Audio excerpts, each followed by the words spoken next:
So of course, if each personality, i.e. personality, is different, we need to have different strategies to work with them. Yep. And I'm going to touch on a few of those strategies right now.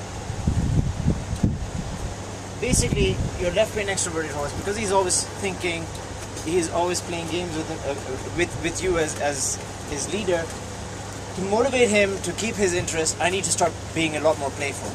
I need to start to encourage him to jump over something, bring me a football, turn left, turn right, keep his brain engaged, because that's the way he is. So I've got to recognize his disposition and develop a strategy that fits him. But if I start to do that same thing with the other horse and change things around, the right brain extroverted horse, he's going to leave the planet. He's going to get scared and leave. They want repetition. They want that sense of safety, and that sense of safety comes in familiarity. So if we're going to, every single day, our pattern and our routine is going to be exactly the same. That's how I built this horse's confidence. Yes, they will eventually want to play a bit more, but its disposition means that it's always concerned with safety. So I've got to address that need. Remember how we talked about the hierarchy of needs? We've got to address that need more so than the others. Yeah. This one over here, the left brain introvert who says, what's in it for me? You and whose army is going to move me? I've got to start to develop incentives in his program. Yeah. So what I will say to this horse is, hey, listen, if you go from this fence to that fence, I might give you a good scratch, or I might give you an apple. And he goes, oh yeah, sure, let me try it. I start to play with that need to have an incentive. Okay. This horse over here, right brain introvert, they need to feel comfortable, because if they're not comfortable, they start to get nervous and they often go into sweaty flashes. So instead, my focus will be on comfort. My focus, for example, this horse, I would basically say to this horse, you're never wrong.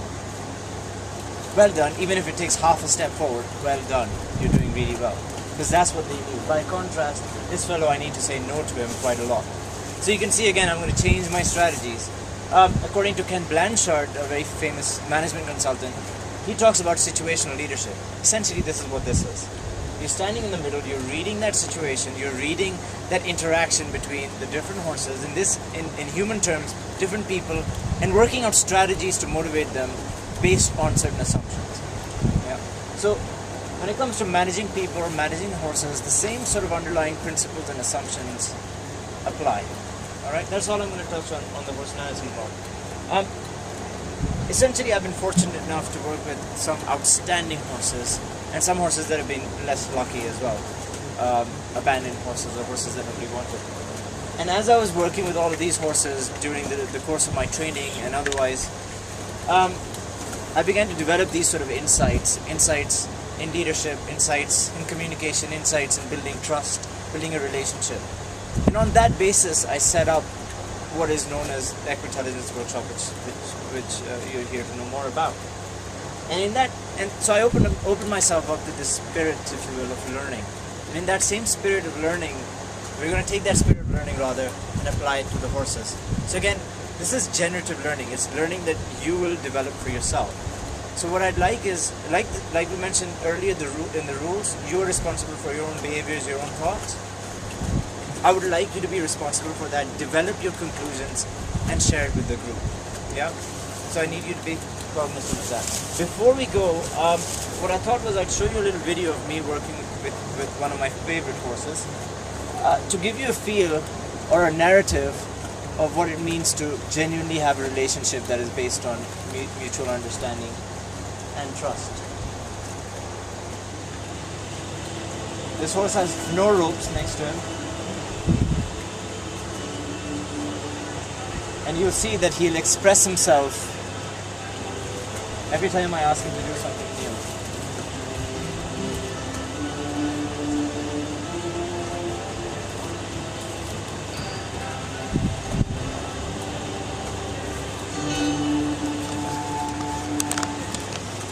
So I've asked him to trot.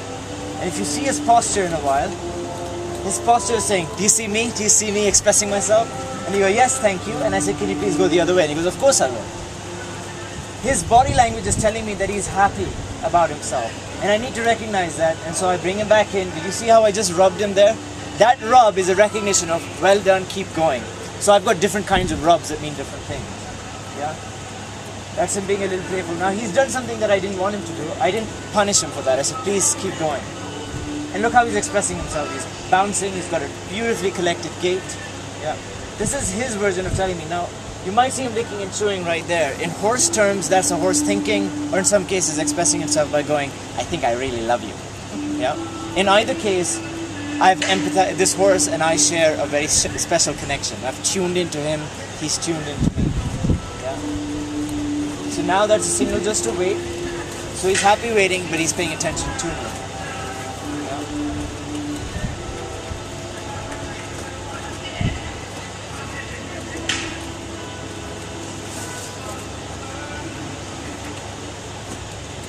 Now, most of you probably don't know, but horses are blind just underneath them. So it's a big thing getting onto something that's dark. It feels like a hole to them. So he's taking my leadership. He's accepting my leadership. And he's going, yeah, sure, I'll go there. And you notice him licking and chewing, going, I think I did the right thing here. Now again, he's a little bit blind, so there's a little obstacle there.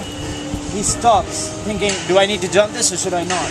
Now, I can't punish him for that because that's misunderstanding. So what I do is I say, please jump this. And he goes, thank you very much. He jumps it and turns around. But it's his choice right there. He could have run off. But he chose to come back to me because I've created that space for him to feel comfortable, to feel happy.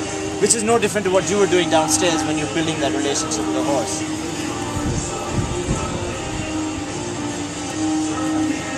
And if you notice, every so often I just give him a rub, and that has very special meaning to him. Yeah.